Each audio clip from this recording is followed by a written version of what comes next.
Amigos y amigas de la respuesta, hoy debo de empezar el programa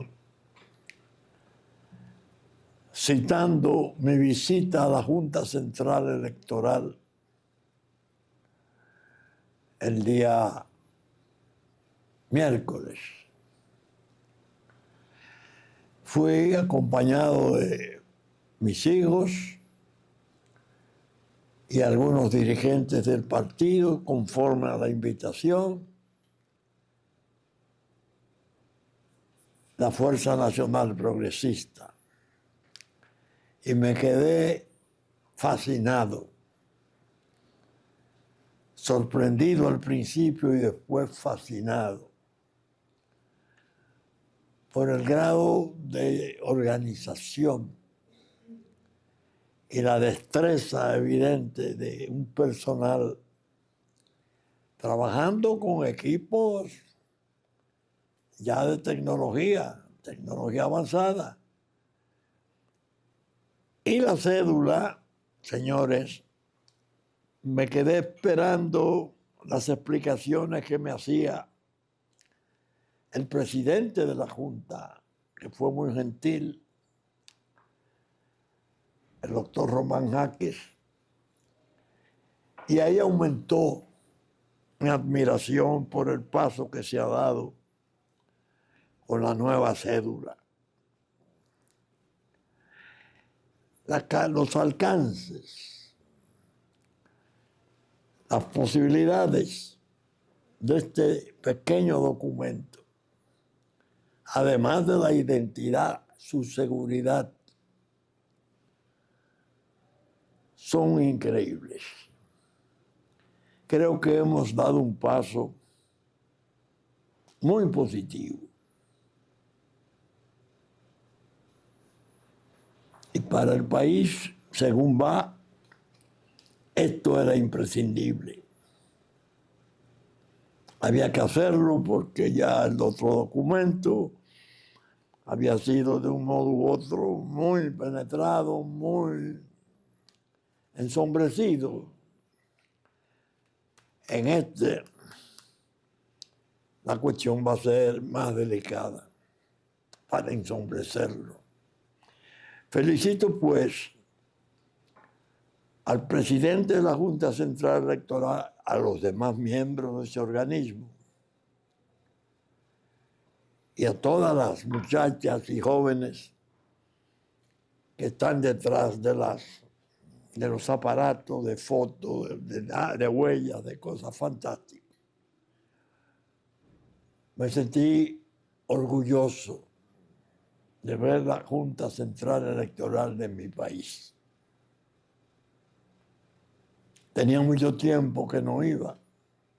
Fui en silla de ruedas, pero bastante lúcido para comprender la naturaleza del paso adelante. Bien, os traigo además un tema que me interesa mucho tratarlo. El Día de la Bandera,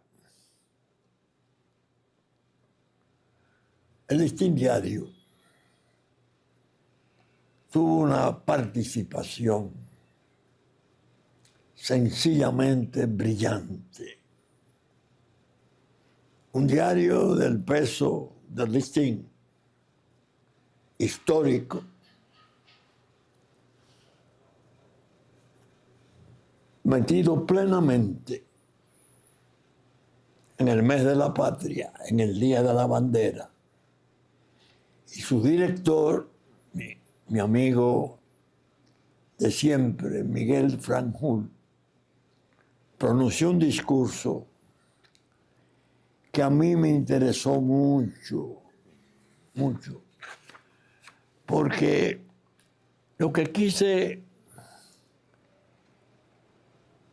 quiero decir es que la posición que Miguel planteó ahí, con una afirmación breve pero concisa, seria, vale un mundo. La causa nacional, con un aporte así, gana mucho. Es un guardián de siempre, lo ha sido siempre, de la soberanía nacional. Y su director,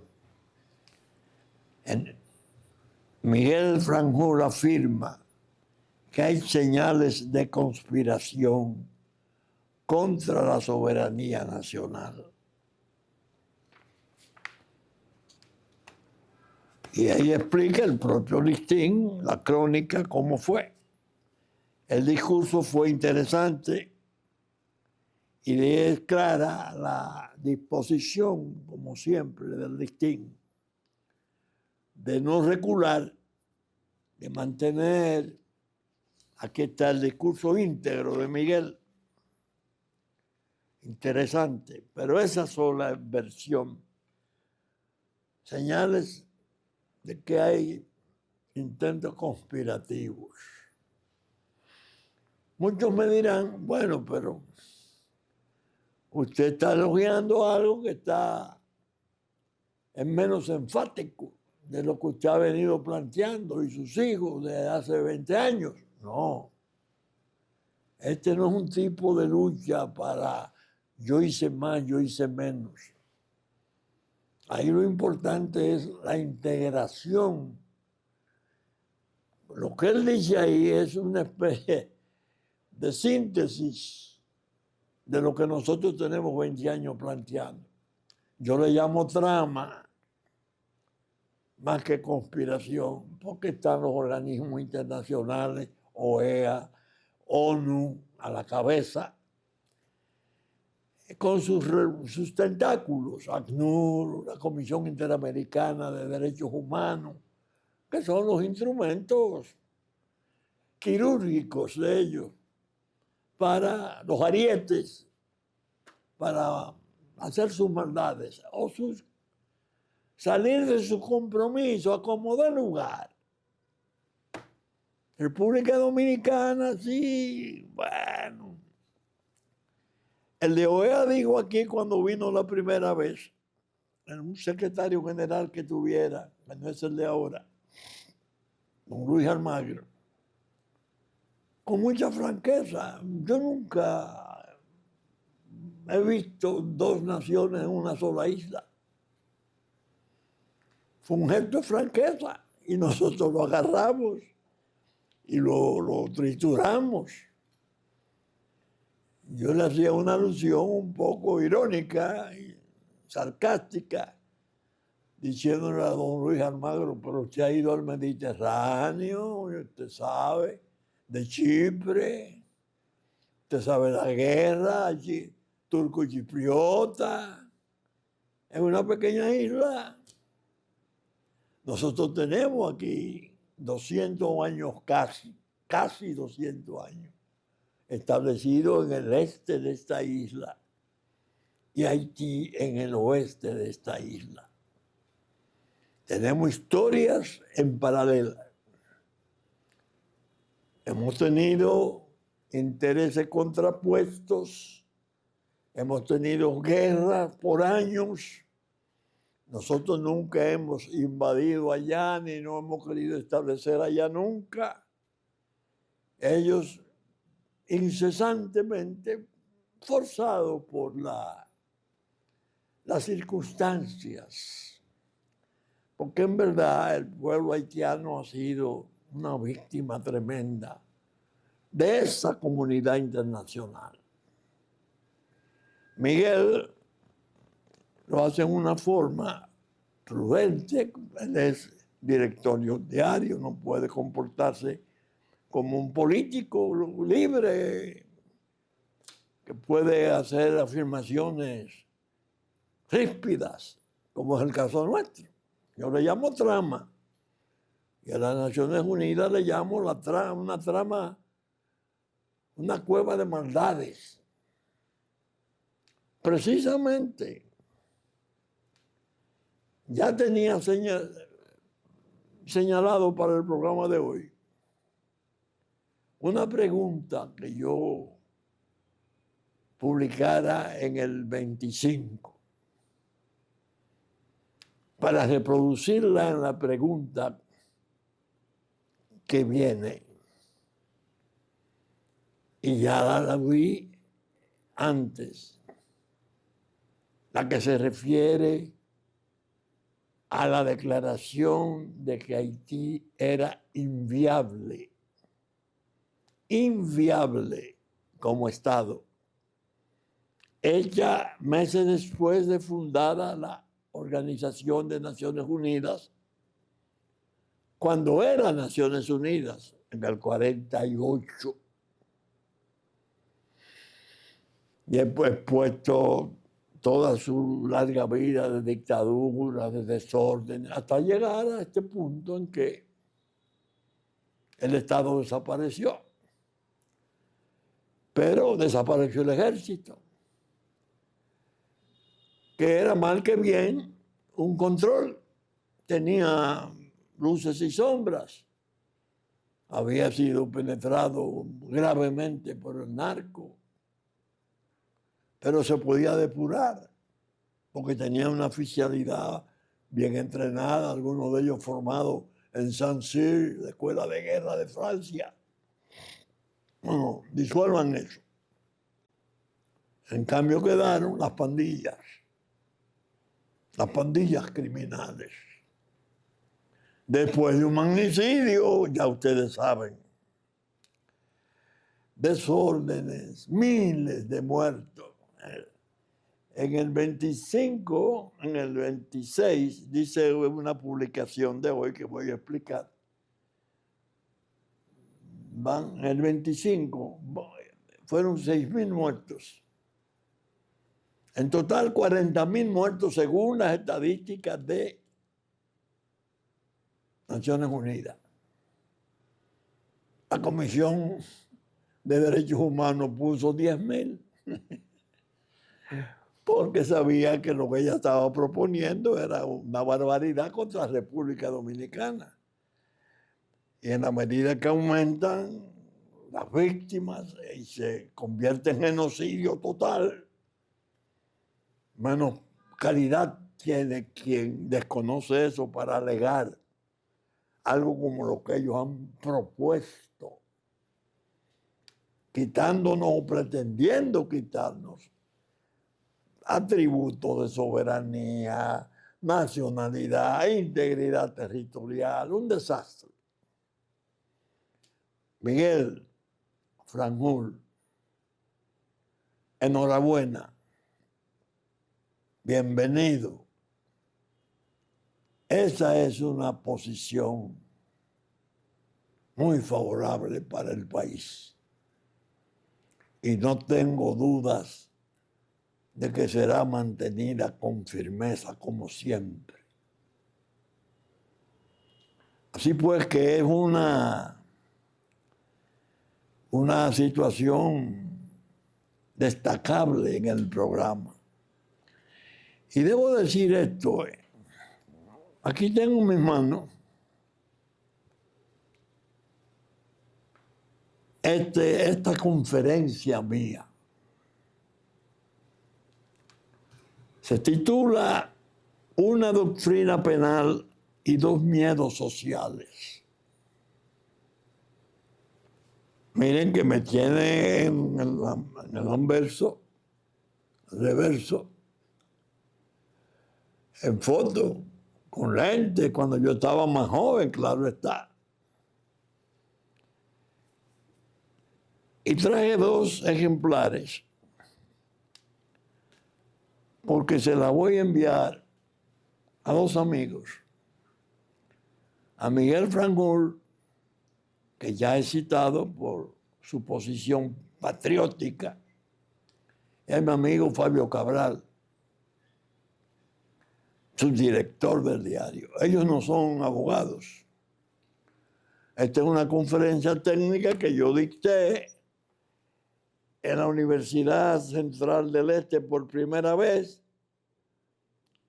el 5 de julio de 2017. Oigan el título: Una doctrina penal y dos miedos sociales. Se la mando no para su publicación, porque ella se va a publicar con el conjunto de mis conferencias, que de acuerdo a mi hijo Pelegrín ya él hizo los contactos para comenzar a editar. Saldrá un librote de cerca de 400 páginas, porque no solo fueron estas conferencias, sino 10 o 12 conferencias. Muchas de ellas, que cuando las leo ahora, años después, confieso sin jactancia,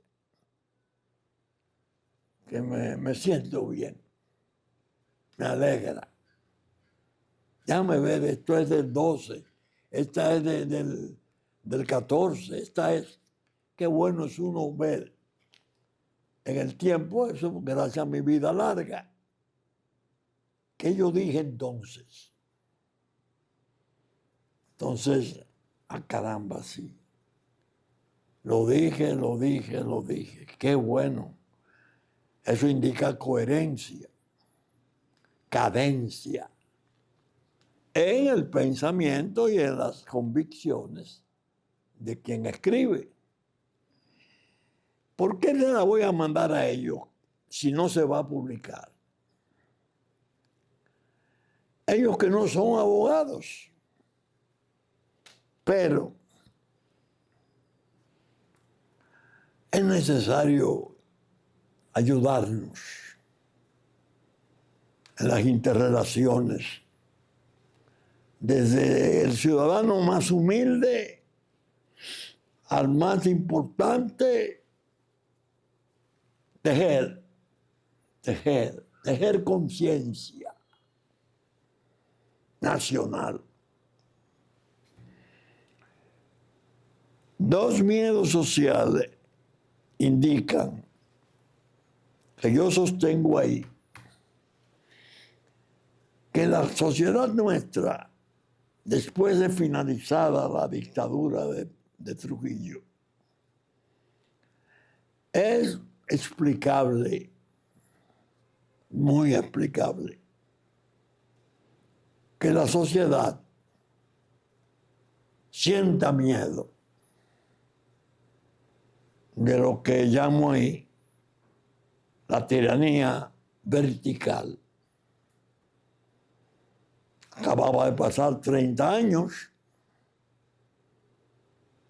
Ese es un miedo social innegable. El otro miedo no es vertical, sino horizontal. El nacimiento, el advenimiento de la droga, el nacimiento de los grupos, pequeños carteles, los grandes carteles, el crimen organizado, que llega a asumir una consistencia y una importancia peligrosa de tal modo que tiene presencia en distintos estamentos del Estado y en la economía. Ya se está codeando, pero es una organización que no es nacional, viene de lejos y está dirigida con acierto. Han tomado en la isla Haití totalmente. Desde el año 57. Y repito, lo he probado aquí señalando el testimonio de Salvatore Bonanno, de las familias pesadas de la droga norteamericana. Y he recordado al presidente Kennedy cuando la televisión era en blanco y negro. y él era senador. En el esfuerzo del senador Kefauver por demostrar que las bandas existían, mientras en FBI aquel legendario, inolvidable director que durara 50 años en el cargo.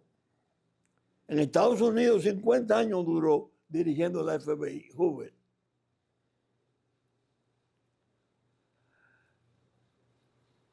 ¿Cómo se extiende entonces esa autoridad, ese poder, que es mucho más peligroso que la propia tiranía vertical? Porque son grupos, ellos se entienden o no se entienden, se riñen o no se riñen, pero es un método de actuar.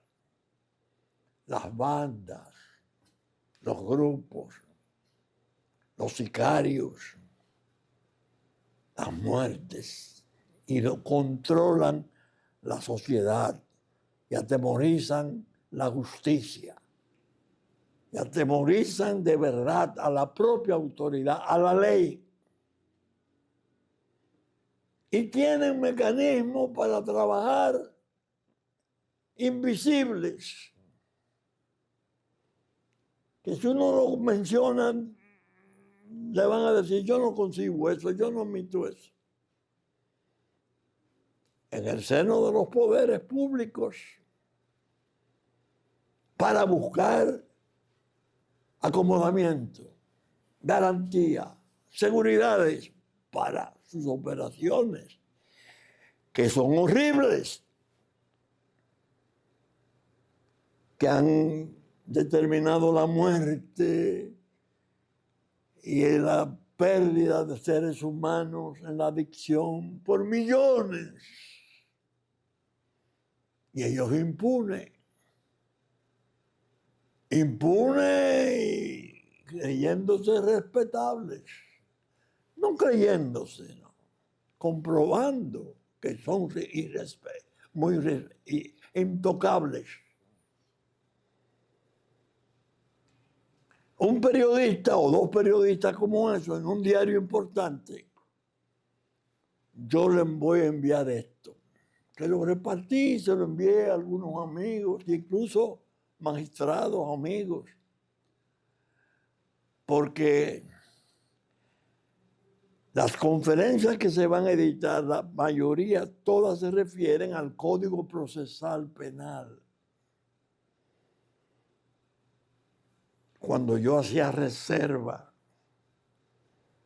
y hacía señalamiento y explicaba por qué, eso se vendió aquella vez, comenzó a principios del siglo, como una especie de fundación de la República. Famosa legislación nueva que vendría a modernizar al país, civilizatoria, a quitar aquel sistema infamante, inquisitorial, que teníamos en función proveniente de Francia. Hay 10 conferencias mínimas sobre ese. Pero el propio proceso criminal está padeciendo situaciones que los periodistas importantes deben conocer en la técnica. En la técnica. Vinieron unos profesores argentinos brillantísimos, Mayer y esos grupos, y catequizaron a un grupo muy importante de abogados serios, buenos, y formaron una especie, con la ayuda, claro está, de una gentil dama norteamericana, Elena Brenneman, que tanto que yo le llamo ahí desde entonces los Brenneman Boys. Se estaba reformando el código viejo, poniéndolo al día, que nunca lo hicimos,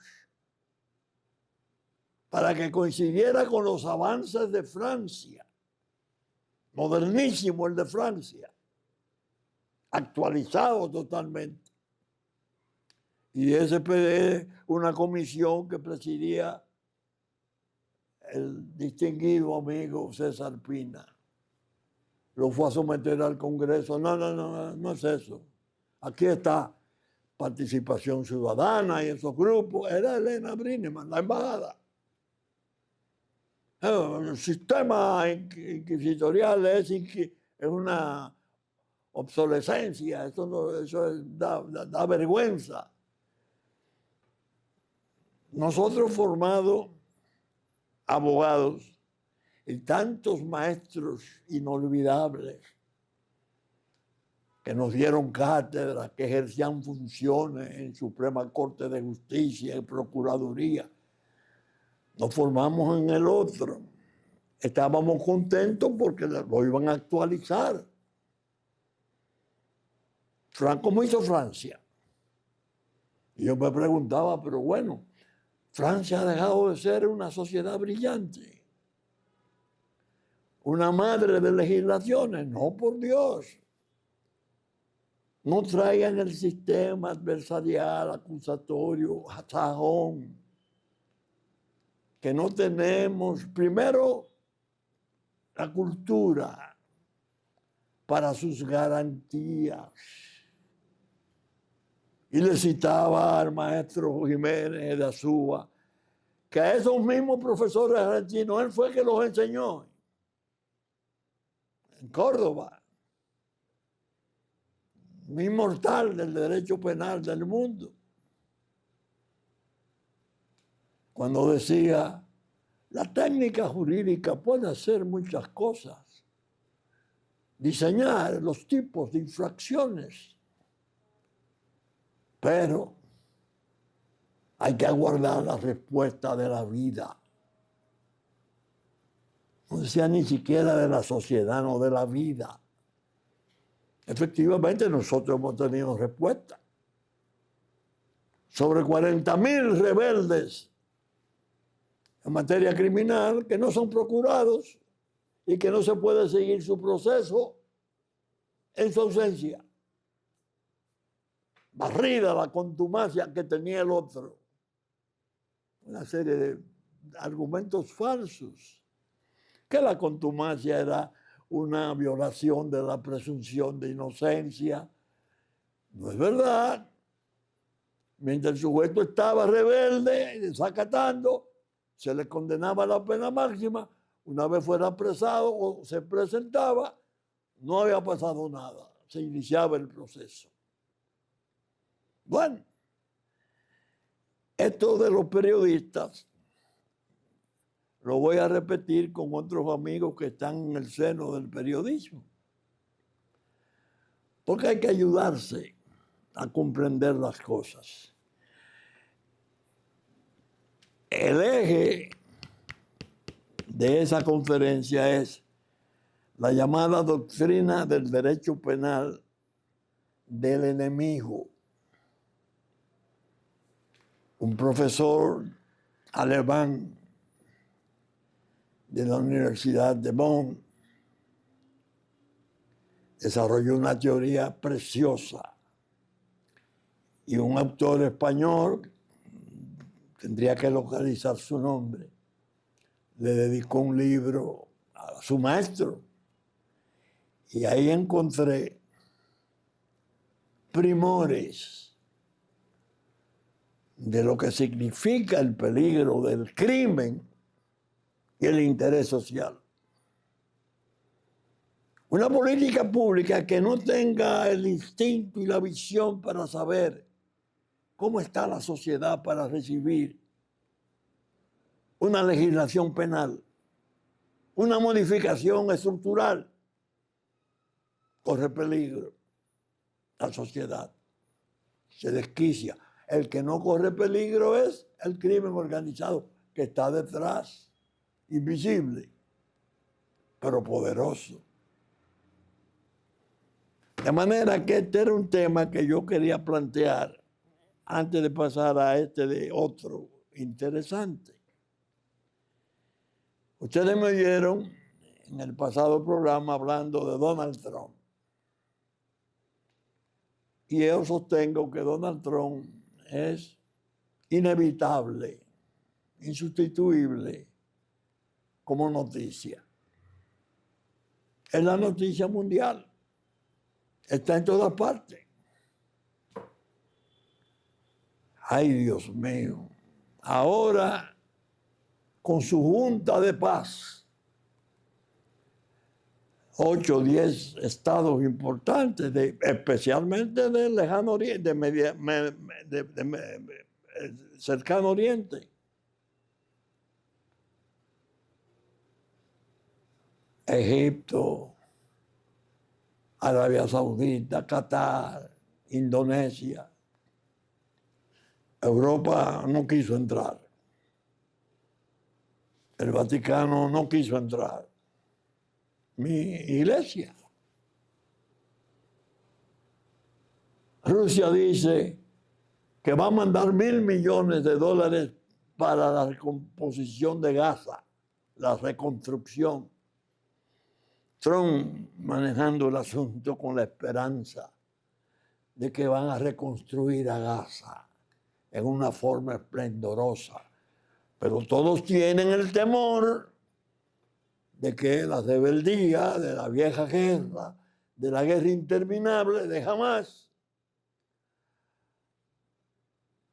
turbe ese programa de desarrollo. Creo que son 5.000 millones que ya están asegurados para reconstruir la franja, contener a Israel con sus preocupaciones muy válidas, pequeña nación, que le han dicho, si logramos la bomba te borramos en 24 horas. Te borramos, con habitantes y todo. Esa nación tan brillante y pequeña está resentida y ha tenido una guerra cruenta, difícil. Trump en el medio. Campeón de la paz. Campeón de la paz en el mundo. Donald Trump. En la de Ucrania, el eje profundo. Y se junta con Zelensky porque es pintoresco. Y le dice a Zelensky, el ucraniano, mira, tú tienes que arreglar este asunto. Tú no vas a conseguir con Rusia que se devuelva. Rusia es una superpotencia. Y regaña a Putin, su amigo. Lo regaña. Y tienen hasta junio para hacer la paz. Es decir, trabajando en 2 frentes, Gaza y Ucrania. Dios mío. Cuando la cuestión del premio Nobel, yo dije, el año que viene o 2 años después habrá que crear un super Nobel denominado Donald Trump, porque está trabajando incesantemente para la guerra, aplastarla, pararla. Y dice, lo más caro que hay en el mundo es la paz. Porque él entiende que a los pueblos que le sufren esas experiencias, hay que renovarlo, hay que reconstruirlo. Bueno, ya ustedes saben otra de las cosas que ha hecho por aquí. Maduro pendiente de un juicio en marzo en una corte criminal, expresidente de Venezuela, y él reunido con los sustitutos. Y lleva mandándole al ministro de Defensa, al jefe, al Comando Sur, mandándole al de Energía. Bueno, hasta el del CIA estuvo allá saludándose con la presidenta de Delcy Rodríguez. Ahora, el petróleo de Venezuela, él convoyándolo para que reorganizarlo y reconstituirlo. Dios mío, ¿y qué hombre es este? Este no es un hombre común. Yo estaba manejando ese criterio. Por eso La pregunta de esta semana lleva el título Donald Trump, montado en el potro de sus bríos y atrás sentada la muerte en sus ancas, en las ancas del potro. Pues bien, ahora sale una noticia que la tengo aquí para guía. Embajada norteamericana ofrece $1 millón para quien dé información y, si lo quiere, reubicarlo, es decir, de testigo que desaparece como tal, para que no tenga riesgo ni miedo. El Izzo es un joven jefe de guerrilla, los 5 Mons, que secuestró a una ciudadana americana en el 23. Pero leyendo la hoja del expediente, me encuentro que tanto Barbecue como los demás están sometidos al mismo procedimiento. Millones de dólares.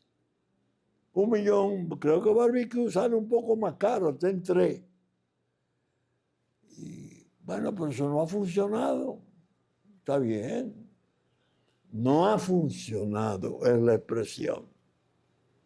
Pero es Trump. Ya están los buques de guerra en la bahía. Ya está el aviso de que en abril van para allá. Yo creo que los días de los jefes guerrilleros están contados, porque es mucho el dinero que se está haciendo. Y yo digo en la pregunta de esta semana que es un hombre increíble. Él le va a poner la mano a su manera a la mina de oro de Haití, que como la de restauración de nosotros, son tan grandes como Barrigol. ¿Ustedes oyeron? ¿Quién tiene esa concesión para la explotación de esa mina? La tenía un cuñado de Bill Clinton, hermano de Hillary. Creo que murió, pero la mina de oro está ahí. Ese hombre es enviado, yo creo que llega a Haití, su presencia, y esa mina la pone en manos de una compañía experta que cobraría su operación, pero sin beneficios. Todos los beneficios reservados para reconstituir el Estado haitiano. Yo he pedido fideicomiso. Digo, el oro está, ya se sabe. Son miles de millones para Haití. Trump es capaz de proponerlo y hacerlo. Por eso yo le llamo un hombre historia.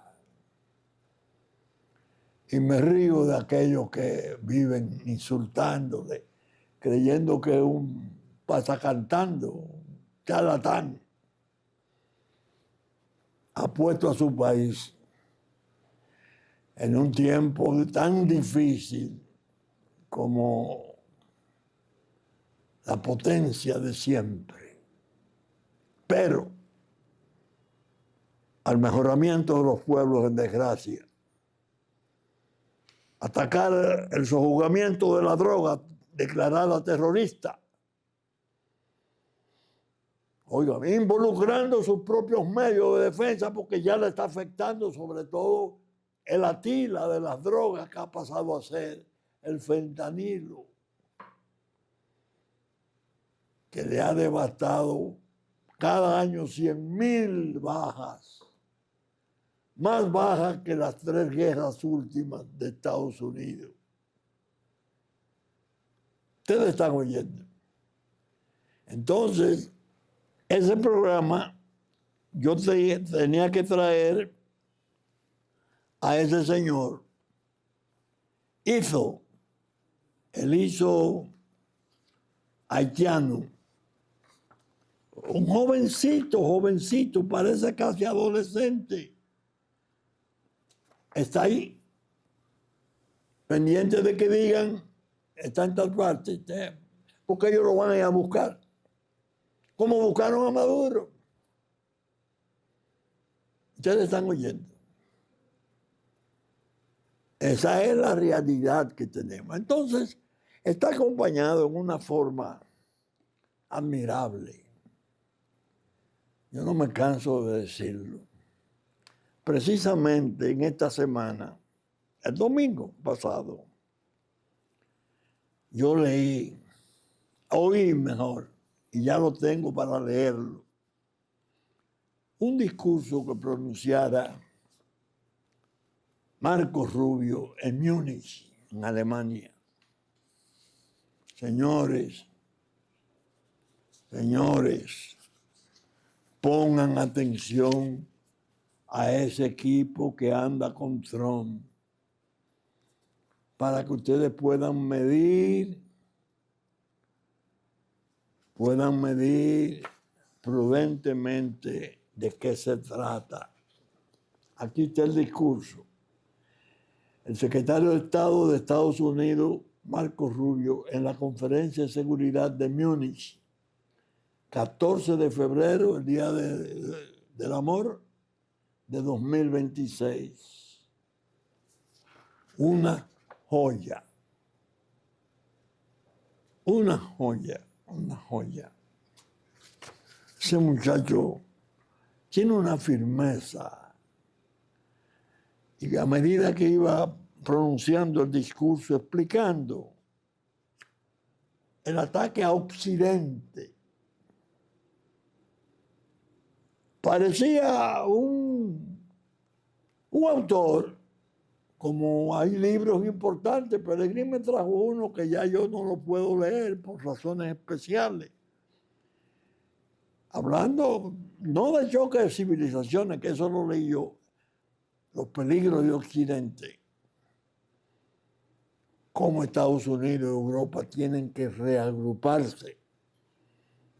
El papel de Europa como madre de la cultura, de los pueblos mismos, por los descubrimientos, por todo lo que ha ocurrido en el mundo, la recomposición. El discurso es formidable y la forma en que lo pronunció emocionó mucho a un público bien dotado. Eran gente de mucho nivel. En Múnich, Alemania. Es decir, que aquellos que están esperando que Trump cese, que lo hagan cesar para desgracia de la humanidad, que sepan que ahí está Vance también, que ha ido incluso a Europa y ha puesto las cosas en su lugar. Ha dicho verdades inmensas. Entonces el secretario de Estado corrobora, pero ya lleva la tónica de Trump. Déjense de estar de chismosos. Vengan. Hemos sido siempre aliados. Tenemos 1000 razones para hacerlo. Cuenten con el hombro nuestro, pero entonces hacen las observaciones y reparos a la travesura de Inglaterra, el Reino Unido y de Francia, especialmente porque Alemania tiene otro peso. Ya vi que el primer ministro redujo su entusiasmo por el rearme. Parece que confía mucho en la posición reconciliatoria de Trump. y que no tendrá que hacer las armas en Alemania. Fue lo que vi más o menos en la publicación. De manera que el programa está en un tiempo en que yo he dicho que las noticias se arremolinan. Y a doña Grisel, mi auxiliar, yo le digo, mire, dejemos la guía para el final, las últimas horas.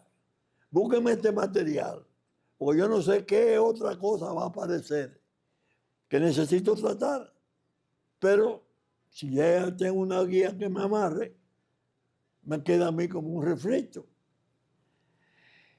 Y la verdad que es increíble. Me trajo material increíble. Y me trajo además el informe de Inside Crime del 25, que no lo he podido leer. Este Inside Crime, el cartel de los soles, por Inside Crime, 22 de septiembre del 25. No lo he leído. No tuve tiempo porque me lo trajo hoy en la mañana. Pero lo voy a leer porque quiero comprender mejor la cuestión del cartel de los soles. Viene el juicio de Maduro, que ahora se complica porque cuando era canciller de Chávez, cuadros del cartel de Sinaloa, del cartel pesado, el Chapo actuando, eran beneficiados con pasaportes oficiales venezolanos, siendo Maduro canciller. Y los contactos de los capos mexicanos con el gobierno de Venezuela para organizar el tráfico desde Colombia, el toque por Venezuela y cómo pasaría a Estados Unidos. El Chapito, uno de los muchachos hijos del Chapo, parece que va a ser testigo. Entonces es un ingrediente que viene de otro tiempo, de cuando él era canciller. Oiga, ¿qué curso cogió eso? Que entonces no se hablaba del fentanilo, cocaína y heroína. Y la marihuana, en cierto modo, después el narco influyó mucho para desoír incluso a los expertos que en una reunión en una cumbre de presidentes se acordara que hicieran un informe que yo lo conservo sobre la marihuana, el daño como droga dulce que produce especialmente en los jóvenes y cómo esta va haciendo el camino de esos jóvenes hacia la droga dura. De la droga blanda y dulce de marihuana pasar a la otra. De manera que son tan vertiginosas, tan rápidas, que hay que estar muy alerta. Y ya para mí, estar muy alerta no es fácil. Con el arresto domiciliario que tengo, aprovecho mi silencio y mi aislamiento y estoy más o menos al día. Pero me doy cuenta que me pueden rebasar. Por eso tengo esa inquietud de más datos. De manera, este programa está ya terminando. Y pienso que me queda solamente comentar así a grandes rasgos el asombroso atractivo de Donald Trump. Entra a Caracas un equipo de fuerzas especiales, Delta. Se lleva al presidente de Venezuela. mata a 24 guardaespaldas cubanos. Bueno, queda el vacío y hace una relación espléndida con el vacío. Ahora anuncia que va para allá. Y yo creo que es imprudente, pero él sabe lo que hace. Que va para Venezuela. Ahora mismo, acaba de ir el jefe del Comando Sur,